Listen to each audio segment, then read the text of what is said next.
자녀 교육, 이거 과연 누가 주도해야 할까요? 이 문제는요, 그냥 어떤 교육 방법이 더 좋냐 이런 차원의 이야기가 아닙니다. 한 가정의 아주 깊은 신념과 가치관이 국가라는 거대한 시스템의 목표와 정면으로 딱 부딪히는 정말 오래되고 또 근본적인 그런 논쟁의 한가운데에 있는 질문이죠.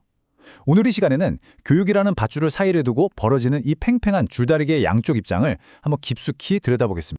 자, 모든 논의는 바로 이 질문에서부터 시작됩니다. 여러분은 어떻게 생각하시나요? 이 질문에 우리가 어떻게 대답하느냐에 따라서 교육의 목적, 방향, 심지어 내용까지 모든 게 달라진다고 해도 정말 과언이 아니거든요. 자, 그럼 먼저 첫 번째 관점부터 한번 살펴볼게요. 교육의 첫 번째이자 가장 근본적인 책임은 가정, 그러니까 부모에게 있다라는 관점입니다. 이 아주 강력한 주장은 과연 어디서부터 나오는 걸까요? 그 뿌리를 한번 따라가 보죠.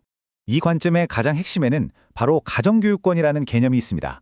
이게 단순히 어떤 학교를 보낼지 선택하는 그런 수준의 이야기가 아니고요. 자녀의 세계관, 가치관을 형성하는 교육 전체에 대한 주도권을 부모가 가져야 한다는 뜻이에요. 소스 자료에 따르면 이 권한은 국가가 허락해 준 게 아니라 신으로부터 직접 받은 아주 신성한 책임이라고 이야기합니다. 그리고 바로 이 성경 구절이 그 주장을 뒷받침하는 핵심적인 근거가 되는 거죠. 여기서 정말 흥미로운 지점은 교육을 어떤 특정 시간이나 장소에 가두지 않는다는 점이에요. 집에 앉아 있을 때, 길을 걸을 때, 그러니까 뭐예요? 삶의 모든 순간, 모든 공간이 바로 교실이 되어야 한다는 거죠. 정말 총체적인 책임을 부모에게 부여하고 있는 겁니다. 그런데 말이죠. 역사 속에서 이 교육이라는 무대에 아주 강력한 새로운 플레이어가 등장을 합니다. 바로 국가입니다. 자, 이제 완전히 다른 시각으로 한번 넘어가 볼게요. 교육은 국가가 주도해야 한다는 생각은 어떻게 나오게 된 걸까요? 바로 의무교육제도입니다. 물론 여기에는 모든 아이들에게 똑같이 배울 기회를 주자라는 아주 숭고한 목표가 있었죠. 하지만 소스 자료는 이 제도가 가져온 또 다른 변화, 바로 권위의 이동에 주목하고 있습니다. 자녀 교육의 최종 책임자가 가정에서 국가로 넘어가는 아주 결정적인 전환점이 되었다는 겁니다. 이 거대한 변화의 중심에는 호레이스만이라는 인물이 있었어요. 이 사람이 꿈꿨던 건 이런 거였죠. 배경이 다 다른 아이들이 공립학교라는 한 공간에 모여서 다 같이 공동의 가치를 배우고 사회통합에 기여하는 훌륭한 시민으로 자라나는 것. 각기 다른 생각을 가진 부모들보다는 국가라는 큰 틀이 아이들을 이상적인 시민으로 키우는데 훨씬 더 효과적이라고 믿었던 겁니다. 자, 이렇게 국가가 교육의 중심으로 떠오르는 흐름에 대해서 신학자 R.J. 러쉬두니가 아주 날카로운 비판을 제기합니다. 그의 주장이 이 논쟁의 핵심을 어떻게 찌르는지 한번 보시죠.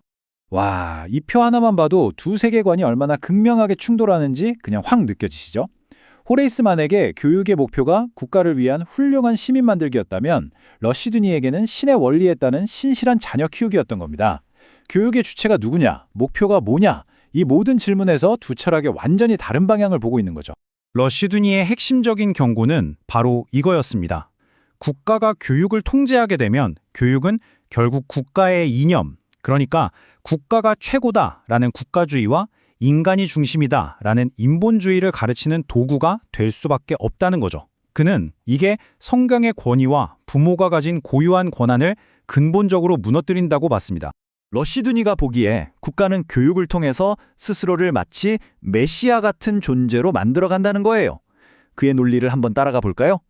첫째, 국가는 아이들을 사회화시킨다는 명분으로 교육을 장악합니다. 둘째, 그 과정에서 자연스럽게 민주주의나 평등 같은 국가 이념을 아이들에게 주입하죠. 결국 어떻게 되느냐?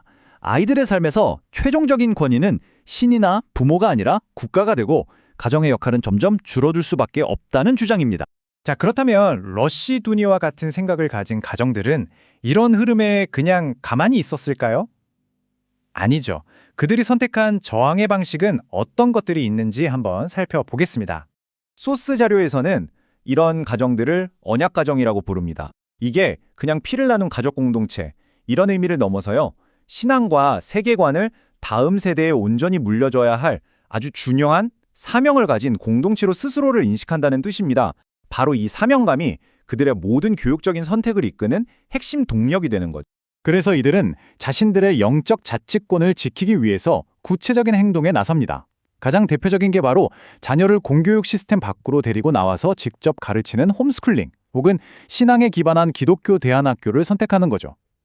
이건 단순히 다른 교육 방식을 찾아보는 걸 넘어서 국가의 교육적인 영향력으로부터 우리 아이의 신앙을 지키겠다 라는 아주 적극적인 저항의 표현으로 볼 수 있습니다. 이 가정과 국가의 줄다리기는요, 그냥 과거의 신앙 논쟁으로 끝난 이야기가 절대 아닙니다.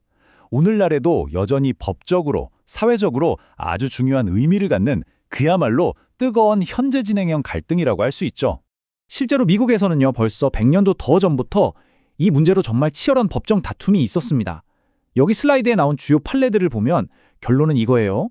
국가가 교육을 마음대로 독점할 수는 없다. 부모에게는 자녀를 위해 사립교육을 선택할 권리가 있다는 걸 법적으로 분명히 한 거죠.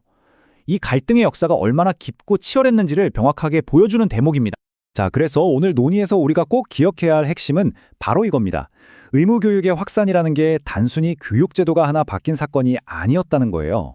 자녀 교육의 책임은 궁극적으로 누구에게 있는가라는 우리 사회의 근본적인 질문에 대해서 그 책임의 무게추가 가정에서 국가로 넘어간 아주 거대한 권력 이동의 역사였다는 사실이죠. 오늘 이야기를 마무리하면서 다시 처음의 질문으로 돌아가 보려고 합니다. 가정의 교육권과 국가의 교육 책임, 그들 사이의 건강하고 합리적인 경계선은 과연 어디쯤에 그어져야 할까요? 이 질문에 대한 우리 각자의 고민, 그리고 사회적인 합의가 바로 우리 다음 세대 교육의 미래를 결정하게 될 겁니다.